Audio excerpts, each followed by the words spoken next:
And for more on this, we have Jamil Abiad. He is a global basketball trainer and coach. Thank you so much for joining us this morning, Jamil. Hi, thank you for having me. I really appreciate it. No problem. Let's talk about this discussion. The biggest news story of the week, the NBA, along with other sports franchises, deciding to boycott and speak out against the racial injustice that's been going on in the United States. What did you think about this move? I think it was something that probably should have been done a little earlier, to be honest. I mean, with all the things that we've been doing and trying to show over the last couple of months, you can still see that there's still so much to be done. And I personally thought that the NBA came back a little bit too soon.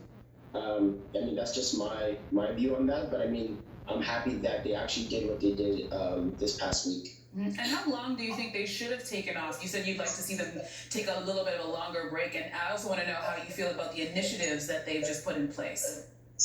I think the break should go on. I mean, I think it should go on a lot longer. I mean, if you're very familiar, Kyrie Irving was someone who actually was very outspoken earlier about this and saying the NBA shouldn't even come back. And to see now, a few weeks or a month later that they've actually taken that initiative to actually stop and boycott is something that he kind of foresaw coming. Mm-hmm. And with all the stuff that they're implementing, I mean, it's a good start, right? But I think there should be even more things that should be implemented because this is not something that's going to change overnight and it's going to take a while. But I mean, it's a good start to start bringing more awareness to the issues. Now, I understand that you coach young people. What are they saying about what's going on right now to you? A lot of the kids still, I think, only know kind of the surface on what's going on. And I think as a coach and as a mentor to a lot of these kids, it's my job, and I think a lot of other coaches' job to actually inform them about the actual situation on what's going on, the deeper root of what racism is all about, and give them more tools and education in terms of not just kind of showing them what's just on the media, but to educate them more on how to make change. And they're going to be the next generation, right? So it's going to start with them. And if they can learn about all these issues now, I think it's going to be better for our future to come. Mm-hmm. Finally, games are set to resume this weekend.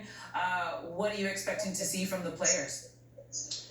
I mean, it's going to be almost it's playoff time, right? So, I mean, they're going to go hard, but I mean, a lot of them are their minds are on the court, but they're kind of off the court as well too, right? So it's going to be good to see them back on the court, but I think a lot of them are, hurting a lot. So it's going to be kind of a hard situation for them to be in. But I mean, it's a job at the end of the day for them to do, right? So they're kind of almost in limbo in terms of what to do and what not to do. So.